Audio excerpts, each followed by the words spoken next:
एका मिश्रणात दूध व पाण्याचे प्रमाण 5:3 आहे. जर त्यामध्ये 8 लिटर पाणी टाकले तर मिश्रणामध्ये दूध व पाण्याचे प्रमाण समान होते. तर मिश्रणामध्ये दूध व पाणी किती लिटर होते? आता दूध दिलेलं आहे आपल्याला 5 आणि पाणी दिलेलं आहे, पाण्याचं मिश्रण दिलेलं आहे 3. म्हणून दूध घेऊया आपण 5x आणि पाणी घेऊया 3x. ठीक आहे.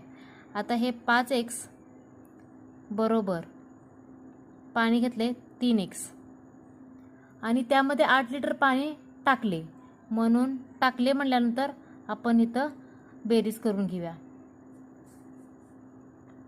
आता हे 5x हे 3x इकडे बेरजेत आहे, तिकडे आपण ते वजाबाकीमध्ये घेऊया. 5x वजा 3x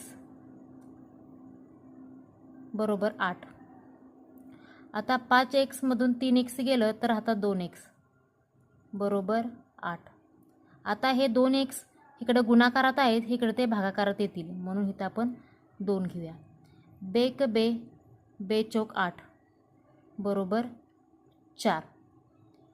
आता पाणी आहे 5x गुणुले 4 5 20 आणि दुधाचं प्रमाण आहे 3x गुणुले 4 3 चोक 12 म्हणजे दूध आणि पाण्याचं किती लिटर प्रमाण होतं तर 20:12 हे प्रमाण होतं.